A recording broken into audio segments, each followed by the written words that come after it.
nakaasam-asam. Ha? Magwa 1 million subscriber na ho tayo. 980,365 subscriber na ho tayo. Palakpakan pa ng isang beses. Kung di pa ho kayo nakasubscribe, napakadali lang ho yan mga kababayan. Scan nyo lang ho yung QR code or i-click nyo lang ho yung subscribe button nyo sa baba. Alin ba uunahin natin? Unahin natin ito kay Mayor Benjamin Magalong. Eto ho. Highly organized syndicate, Mayor. Sino yung head ng sindikato? Siguro hintayin na lang natin sa salita. Pero definitely. Ito naman si Mayor Benji. Oh. Puro siya pa suspects. Nagkabulgaran na sa Blue Ribbon. Nagsalita na itong si Bryce Hernandez, si D.E. Alcantara, sino pa ba? Yung itong Wawaw Builders, di ba? Nagsalita na lahat. Kayo, last year pa, bumaba na kayo. Mapahanggang sa ngayong mga panahon na to. Itong si Zaldico pa lang, pinangalanan niyo. Kung hindi pa magsasalita yung mga diskaya, wala pa rin kayong pangangalanan. Pambira, kahit na ayaw ko kayong banatan dito, kabanat-banat na yun eh. Di ba yung pagkakataon na makapaglahad kayo sa Blue Ribbon Committee, hindi nyo ho hinakap yung oportunidad na ika nga, yung tipong andating kasi pagka nag-testify ka doon sa committee na kung saan yung chairperson na medyo nakaalitan mo nung mga naunang panahon, siguro isa yun sa mga dahilan kung bakit ayaw nyo pumunta. Pero ito sigurado natin dito mga kababayan, mas magiging credible ang iyong paglalahad, pagsasalaysay kung sakaling nagsalita ka doon sa Blue Ribbon Committee. Ngayon magsasalita ka diyan sa Blue Ribbon Committee na pinamumunuan itong si Ping Lacson na kung saan inaabsuelto niya presidente. Anak ng tokwa, presidente, head ng executive, under sa kanya DPWH, kada buka ng bibig nitong si Lacson, absuelto itong si Marcos Jr. Paano kami maniniwala? Anak ng tokwa, doon pa lang nagkaroon na ng ika nga guhit sa mga isasangkot at mga i-absuelto. Pagdating sa Malacanang, lahat yan absuelto, walang madadamay. Kasi nga naman, Diyos nitong si Lacson ng presidente ng Pilipinas. Ngayon, kung sakaling magkabistuhan, madamay pa itong si Tamba at itong si Zaldico, mapuputo lang usapan. Bakit? Pinsan niyan itong si Marcos Jr.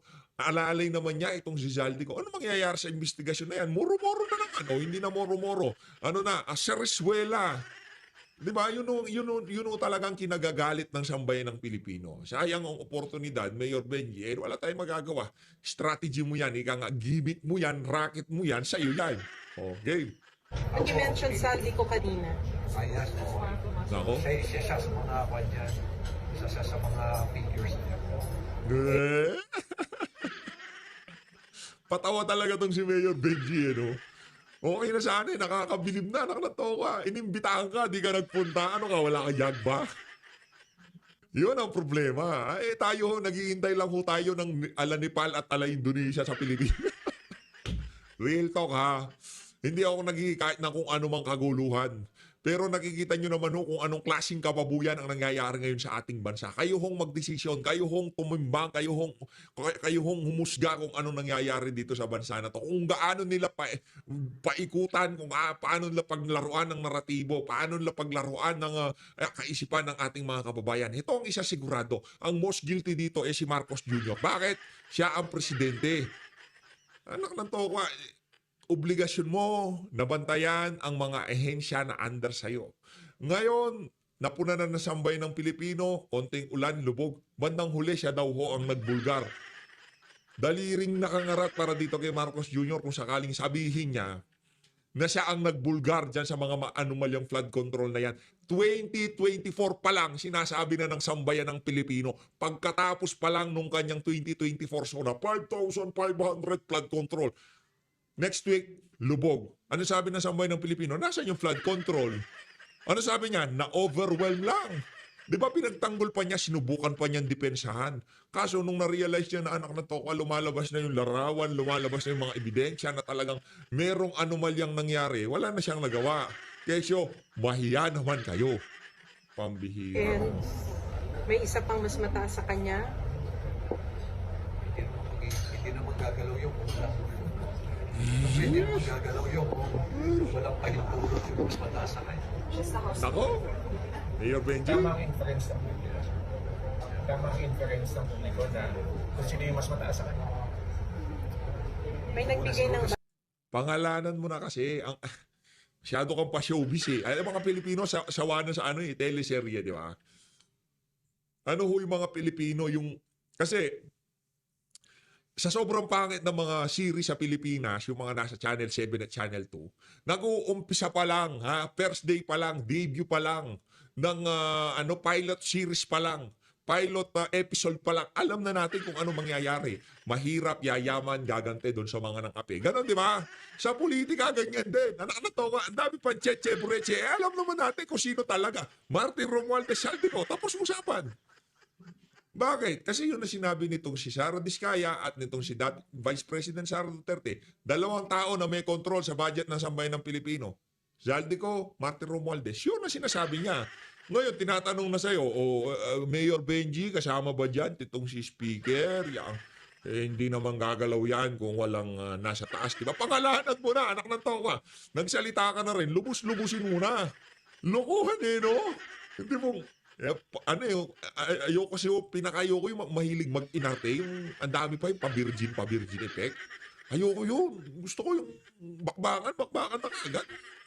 Ang dami pang, hindi naman gagalaw yan kung ganito, ganyan. Dinaig ka pa nung mag-asawang Diskaya. Pambihira, di ba, Linao? Meron kaming ledger, meron kaming ganito. Ito yung mga sinasabing pangalan ng mga kumukuha ng pera sa amin. Kayo, bahala ka nga dyan, Mayor. Punta na nga ako dito kay baka dito sa aso nitong si Zaldico, baka merong matinong sabihin to dito sa interview ni Ma'am Pinky Web. O sino na nakamiss dito kay Ma'am Pinky Web? Palakpakan ho muna tayo. Di ba? Daming, siyempre, Ma'am Pinky Web yan eh. Kahit alam naman natin yung Billionaire News Channel, medyo di natin kumbaga, baling dito, baling dyan, kung sino nagpapa-interview dito. Hoy, Congressman Garbin, ayaw mo ba magpa-interview kay PH Update? Interviewin lang naman kita. Ako ngayon, tumatanggap ako ng interview Yung mga merong gustong gusto maglabas ng saloobin sa sambayan ng Pilipinas. I-interviewin ko kayo. Kaso tatanungin, dapat yung mga tanong, hindi ko muna, walang tanong na maibibigay sa inyo. Ika nga on the spot, di ba? Di ka gaya scripted yan yung para yung narrative ng mga siraulo. Diba? Para yung mga narrative ng mga siraulo Tuloy na. Ito na, Congressman Garbin Jay. So, Garbin, Congressman, good to see you again. Welcome to the show, and thank you for your time. Thank you, Pinky. Yan. Okay, let's first talk about your takeaway doon sa Palakpakan muna natin. Ito si Ma'am Pinky. Ma'am Pinky yan Ma'am Pinky Web. Kumbaga sa lahat na reporter, isa yan sa mga pagka pinapanood natin, kahit na napakapangit ng balita. Kayo ba naman, matangkad, merong nunal sa ilalim ng mata, di ba? Ganda. Palakpakan natin ulit. Yan. Tuloy na natin. committee Tama hearing. na. PH Update, tigilan mo na kalandian mo, Tigilan mo na. Wala ka nang ginawa pagka maganda ang reporter, maganda yung yun lang tinitignan mo Huwag ka nang manood ng balita, PH Update. Wala naman kami napapala sa'yo. Tsaka yung mga natin dito, marami tayong mga kasamang tito at lolo. Tinignan ko yung demographics natin Yung mga babae dito, ito si Ma'am Lovely Shibukawa, itong si Ma'am Ariza yung si Ma'am Raspberry, yun lang mga babae, lahat lalaki. Yung si Ma'am, nasaan na si Ma'am yung taga-UK, hindi ko na nakikita nagpaparamdam nagko-comment naman si Ma'am, ang pangalan kasi noon, si Ma'am Connie Rasos. Hindi ko na nakikita, Ma'am Connie. Nasaan ka na? Ma'am Connie Rasos. Kala mo, nakalimutan na kita. Yung mga dyan, yung mga legend dyan, nga sila, Sir Herbiscal, yan, mga mga pombe. Si Sir Joel Arellano, Sir Joel! Ikaw hindi ko na nakikita yung mga comment mo. Mag-comment ka dito, paramdam ka. Talaga si Sir Joel, hindi ko na nakikita Kahapon. Well, kahapon maganda yung takbo. At dahil maraming naisiwalat yung ating mga resource person at mga imbitado, yung mga contractor. And it leads to the involvement of some of the senators. And some are also of impression na maganda yung presentasyon dahil the testimony of the contractors were supported by object evidence, hindi lang yung mga sabi-sabi. Tulad ng? Tulad ng isang handwritten affidavit signed by Bryce. There was this Yan daw, ano yun, hindi daw sabi-sabi yun.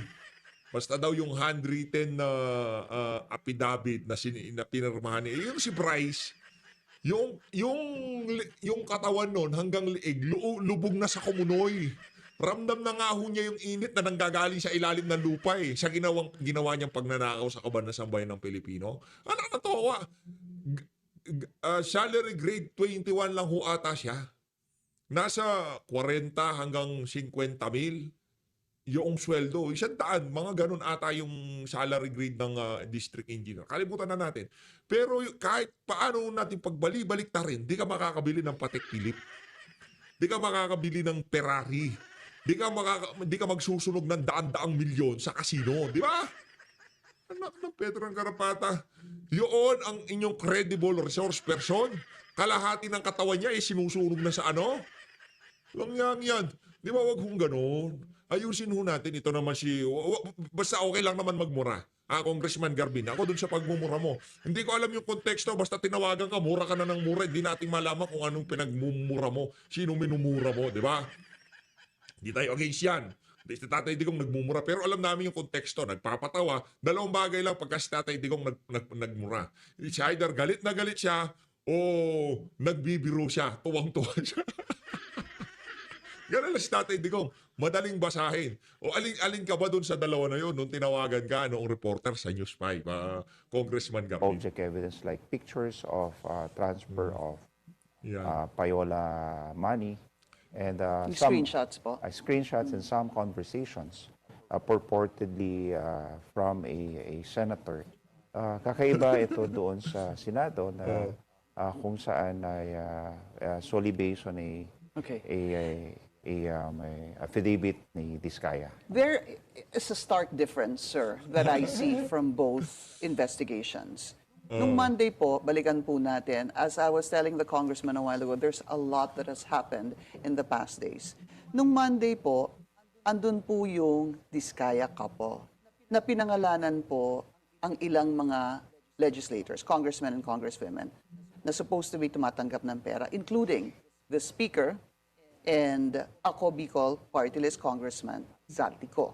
Nako! Pagdating naman po sa sa House of Representatives nung Martes, the next day, ito naman pong si Bryce Hernandez, sinabi naman po na 2 senador ang actually kumikita as kickbacks dito po sa flood control projects. And you started the questioning of Bryce Hernandez that actually led to that. Well, tama po. May intention of my line of questioning is just to establish the relationship of Bryce sa tinatawag niyang boss kay D.E. Alcantara. And kung gaano sila mag-operate doon sa kanilang pinagsasakupan na District Engineering Office. And I was able to establish the same na napaka-close talaga sila at lahat ng pinapagawa sa kanya ay ginagawa niya. Kaya nga, in a very short period of time, na-promote siya at naging siyang district engineer doon sa kanyang sinasakupan na district engineering office. And patungo ako doon sa partihan ng, with the admission of Bryce na talagang Teka lang, bakit? Wala na ba? Hindi na ano lang ako, na-miss ko lang yung yung pamangkin ni Zaldi ko. Wala na ba yun? Hindi na ba natin babalikan yun? Yung mga Disney princess, wala na ba yun?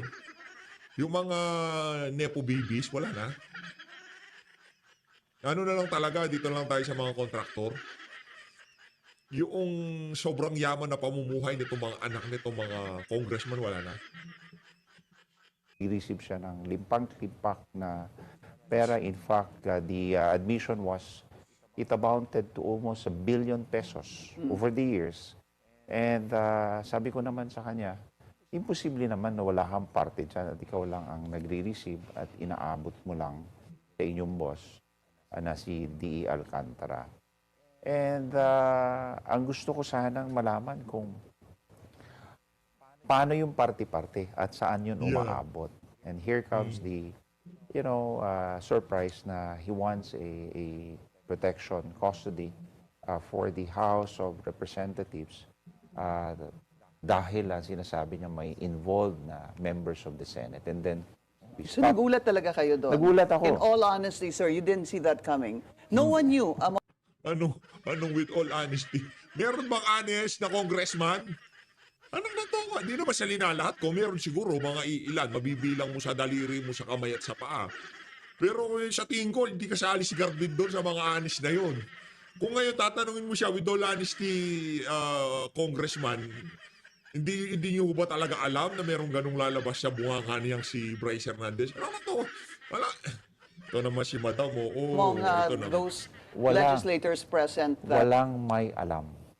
So, doon pala patungo yon at nagkaroon kami ng... Parang ano lang yan, parang yung pagpapalit ng Senate President, walang may alam. Yung nagkagulatan. Pero merong trumabaho, di ba? Meron daw nagpabaha ng pera. Hindi, ano lang, di umano, merong nagpabaha ng pera.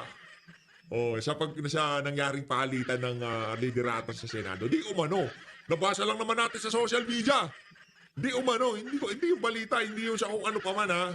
Balita natin, nagpabaha daw ng pera yung mga tinatamaan sa investigasyon ng Blue Ribbon. Ako, PH update, daldal mo kasi yan na ano mo na naman nasabi mo na naman yung mga nababasa mo sa social media. Ito, tanungin natin ang ating mga kababayan, sa tingin nyo ba talaga bumaha ng pera sa pagpapalit ng liderato ng Senado dahil doon sa mga naibulgar nitong si Senator Rodante Marcoleta dyan sa kanyang komite, ay doon sa dati niyang komite na Blue Ribbon. 1 minute or 2 minutes recess just to, talk about Ay, the nako. request of Bryce, whether we can accommodate him in the House and inform the Senate whether we can take custody of Bryce there in the House of Representatives. for context, because he was cited in contempt doon po sa Senado. Yeah, he was cited in contempt. He was, under detention in the Senate. But apparently, the House and the Senate agreed that he be transferred to the Police Custodial Center para, kumbaga, maging neutral yung lugar. Pero nilipat na rin po siya ngayon sa Pasay. Upon the motion of, I think, Senator Jingoy Estrada, or if I'm not mistaken, Marcoleta. All right. So, what happened is that ito pong si Bryce, dahil po sa pagtatanong nyo, eventually, ay nagturo ng dalawang senador. Let's listen to what he said.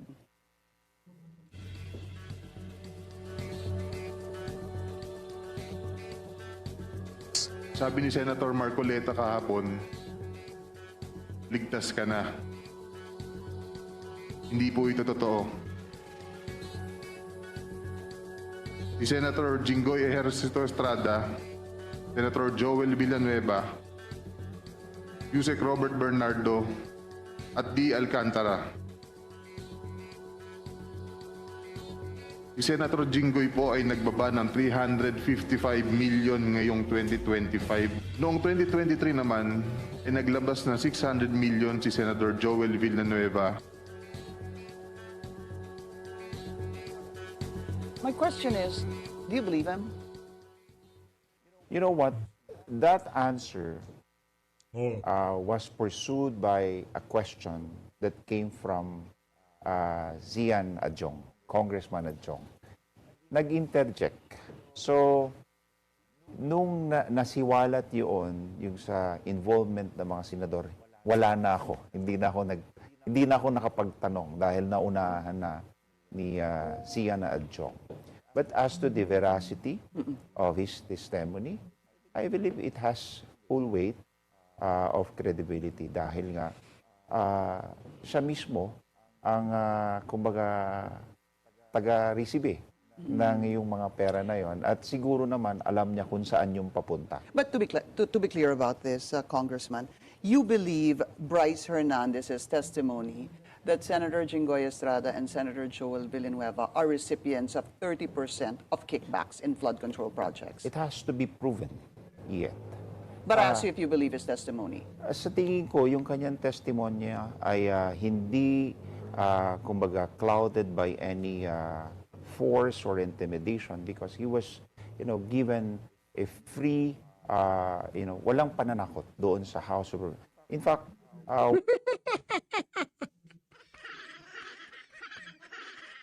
Ito talagang si Garbin, gusto ba? Pati pa naman kami Huwag niyo naman kami gawing tanga dito na walang nangyayaring pananakot yan sa anak ng tao ka. Bago sumalang ang mga resource person dyan, base sa mga nakalipas na bine-betting process muna. Ikaw naman, Paano walang nangyaring pananakot kay Colonel Grijaldo? Ano sabi niya? Binetting process siya nitong si Abante at nitong si Dan Fernandez. Ngayon, dito kay Bryce Hernandez, di ako magtataka. Bago mag-umpisa ang hearing, binetting process yung mama na yan at binigyan ng ballpen at papel. At sinabihan na, Bryce, okay ha, malinaw. Pwede ka pa naman maging district engineer ulit. Parang kay parang kay Colonel Grijaldo, Kaya strategy nila di ba? when the committee on the TRICOM committee assured him that he will be given protection and custody, and that's the time he fully given his testimony over the involvement of them. But these are just remains to be allegations that has to be proven yet. But do you believe it? Do you believe that Senator Joel Villanueva and Senator Jinggoy Estrada are recipients of that 30% kickback? Hindi pa ako sold out ngayon because, alam mo, Pinky, Baka biglang, di pa kasi tapos yung Blue Ribbon May tendency na pagka pinatawag yan sa Senado, biglang sabihin niya, Senator, binatawag kasi ako dun sa opisina ni Congressman ganito ganyan. Sinabi sa akin, ito yung ballpen tsaka papel, gawa ka na ng mo, di ba? No, dapat meron ka mga ganito sa mga senador. Paano kung ganun ang nangyari? Tostado kayo lahat kayo dyan sa House. Kaya naman, ayaw ho nilang pabalikin sa Senado kasi magkakaalaman. Yun. Itong si Bryce Hernandez, hindi niya alam kung anong klaseng problema ang pinasukan niya sa pagkikipag-deal dyan sa mga congressman na yan. Mga halangang bituka ng mga congressman na yan. Siguro hindi yan nanood ng hearing nung Quadcom, yung TRICOM, nung Committee on Bad Government. Di siguro nanood yan busy siyang nagkakasino kaya hindi niya alam kung anong kalakaran dyan sa House of Representatives. Hindi wag mong ibebenta ang kaluluwa mo sa mga congressman na yan. Nako! Yari ka dyan sigurado. Tingnan mo si Colonel Grijaldo, walang pinanghahawakan ng House of Representatives sa kanya. it should be corroborated by another credible testimony. Okay. Ang nangyayari doon, nagpapasinungalingan silang dalawa ni D.E. Alcantara. Ikaw nagsasabi hindi totoo. Which actually I wanted to go to. Yeah. Kasi si Bryce Hernandez po, yung assistant supposed to be ni D.E. Alcantara, ang nagsasabing ito yung mga ginawa niya. Ito ang mga pera para dito sa mga taong ito. Tapos si D.E. Alcantara sinasabi, walang katotohanan yung sinasabi ni Bryce Hernandez. So the question is, who among the two do you believe? I want to get the full picture. Meaning, if you're saying something and there are two conflicting testimonies, I think the other testimony, one or the other, should be corroborated by another testimony on material points. Ang gusto kong sabihin, dapat may magpatotoo ulit. Yung pagpapakita ho ba ng mga litrato, yung pagpapakita ho ba ng conversation sa text na supposed to be disappearing na nakunan po nung Mendoza, ng engineer Mendoza, yun ho ba ay sapat na ebidensya para sa inyo, para paniwalaan yung testimony ni Bryce Hernandez? Well, that's circumstantial. But as to whether yun ay napunta sa politiko, senador man o congressman, That's another point that has to be proven. So those are, material point that has to be corroborated pa, Pinky, as of yet. Oh. Let's listen to a statement also made by Senator Marcoleta regarding this. Meron ho kasi siyang sinabi na meron po siyang natanggap si Senator Marcoleta na text from an emissary naman of the Discayas to, I believe, implicate a senator. Pakinggan po natin ito. A quick reaction on this. Sa nag-text sa kanya, then Senator Marcoleta can, send an invitation for him to be a witness or resource person who claims to be have a personal knowledge na pinapagsalita at pinapaturo yung mga senador. So pero merong isang congressman na gustong mag-implicate ng senador doon sa hearing. Yun po ang pagkaintindi ko doon sa sinabi Ang ni pinakamagandang forum nun ay doon din sa Senado. dapat tawagin. At patawagin at establish unang-una if he has that number that used to forward the text with that information. So, Alright. yun ang pinakamaganda siguro. Okay. That's the best evidence. And of course, the testimony of the sender. Congressman, the Discaya testimony. So tapusin po natin muna yung kay Bryce Hernandez. Punta po tayo dun sa Discaya couple. In the Senate, nagturo po sila ng mga congressman at congresswoman. Pagdating po sa House, they made it clear.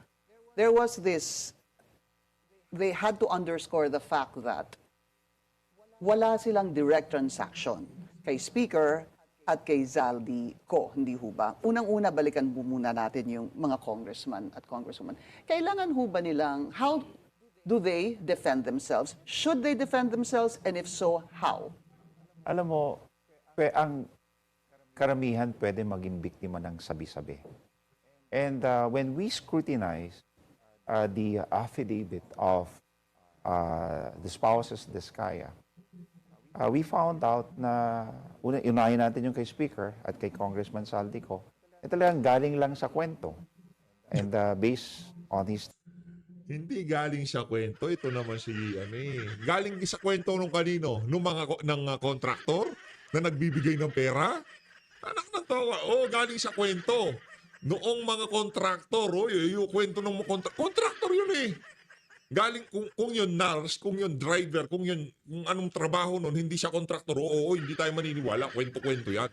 Pero kung ikaw nakikisali ka sa bidding at pinakita mo sa Madam Pilipino yung napakarami mong sasakyan at bumibili ka ng Rolls Royce ng dahil sa payong, hindi ka na basta-bastang kwento-kwento yan. Di ba? Ikaw ikaw credible resource person kasi ikaw alam mo first hand kung paano yung kalakaran. Pambira ka naman kung Garbin, linoloko mo na naman kami. Huwag niyo kami lokohin, hindi niyo kami maluloko. Testimony, minsan daw pag nalalasing na, nini-name drop na yung dalawa. So, these are not admissible in evidence, just plain hearsay. And, Hindi pagka nalalasing. Nagpupunta sila doon, nag-iinuman.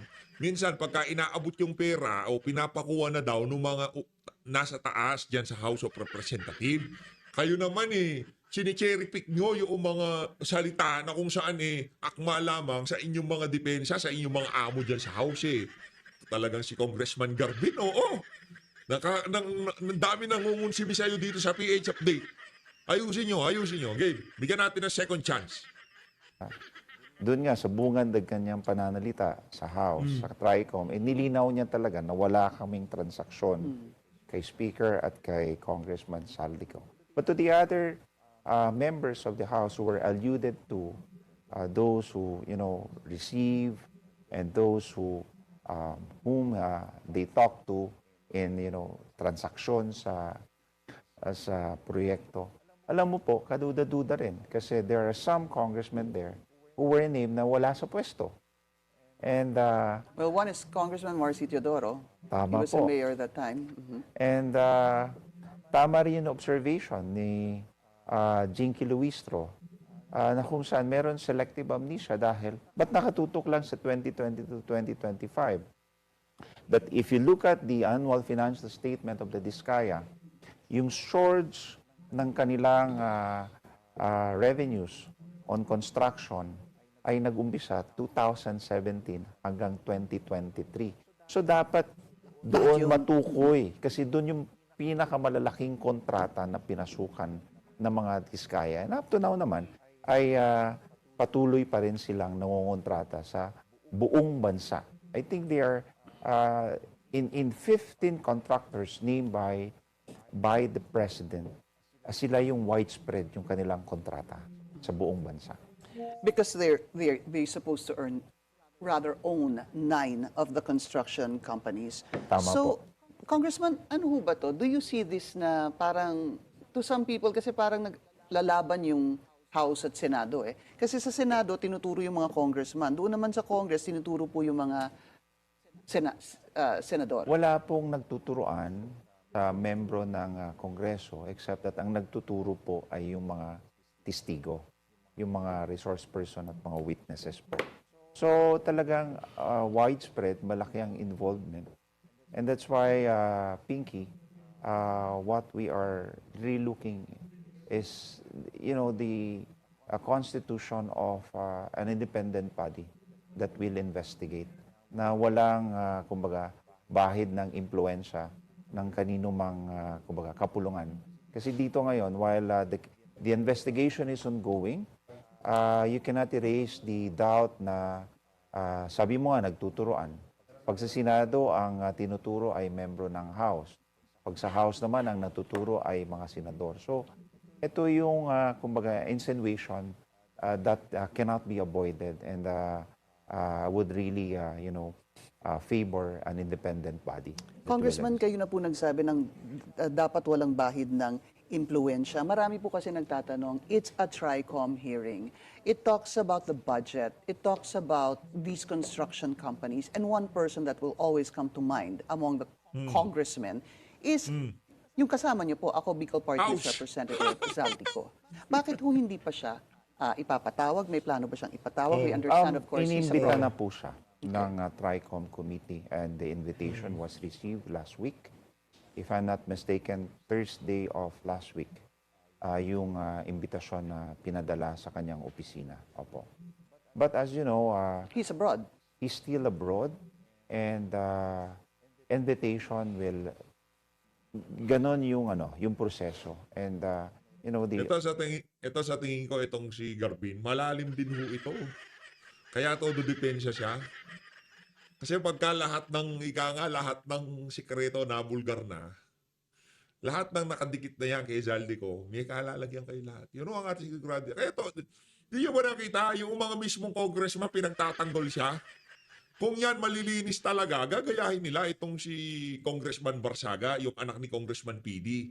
Di ba? Yung si Kiko Barsaga. Di ba? Nakita nyo, kung kayo hindi tumanggap ng pera sa flood control, pera sa korupsyon, pera sa insertion, o kung ano mang pera galing sa insertion na yan dyan sa Committee on Appropriation o pinamumunuan pa nitong si Elizalde ko, hindi kayo takot na paharapin siya, pagsalitain siya, di ba? Ito, tandaan nyo mga kababayan, lahat ng dumidepensya, lahat ng nagtatanggol, ang sigurado ho natin dito, malalim sila dito sa issue na to. our parliamentary courtesy and has long been established a tradition in the House and in the Senate. Talagang di mo naman maobliga o mapuwersa ang isang existing member na maging resource person or testigo. Pero pagka ganun ho kasi, hindi na ho dapat siguro pinag-uusapan yung mapilitan o puwersahin. Dahil kung siya po ang palaging napapangalanan, siya po ang palaging napatutunguhan, hindi ho ba dapat sa kanya na mismo manggaling yung kusa na magpakita? Dahil sir, kahit papano, yun nga po, nagmumukhang you're protecting your own, kumbaga. Well, Yeah. tama po. Pero ang kanyang pahayag din ay wala naman siyang, as of now, wala naman siyang dapat ipahayag dahil ang inaakusa sa kanya ay yung budget insertion. But as to whether he was involved in this anomaly, like for example, the Matindi tong abogado nitong si Elizalde ko. Anak ng toko, wala daw hong dapat ipaliwanag itong si Elizalde ko. Sa lahat ng nangyayari na to, sa lahat ng kaganapan na to. Pambihira ka naman, sir. Di ba? Hanip ka naman, sir. Eh, ibang klase naman ho kayo. Ba't ganyan naman ho kayo? Wag naman, napakababoy nyo naman eh. Di ba? Maliwanag pa sa sikat ng araw, si Elizalde ko ang pinakamaraming dapat ipaliwanag dito sa isa na to. Kasi siya ang chairperson ng Appropriation Committee. Siya yun eh. Pero ang problema ko mga kababayan, eh itong, sa bagay, ano nga, aso ka nga naman pala niya, no? Kaya nga napapamura ka na eh. Siguro napapamura tong si Garbin, hindi niya na malaman kung paano niya ipagtatanggol itong si Elsa. Kahit sa interview na talagang mura siya ng mura eh. Anak ng toka, paano mo nga naman kasi ipagtatanggol yung isang individual na kung saan lahat ng ebidensya, ultimo yung mga kasama nila dyan sa House of Representative na hindi tumanggap ng pera siguro sa flood control o wala silang pinasingit dyan sa mga budget na yan, ang tinuturo walang iba kundi itong si Saldi ko. Katangi-tangi yung mga, itong si Ortega, yan si Garbin, yung, di ba, sila ayaw nilang paharapin yan si Saldi ko. Standard.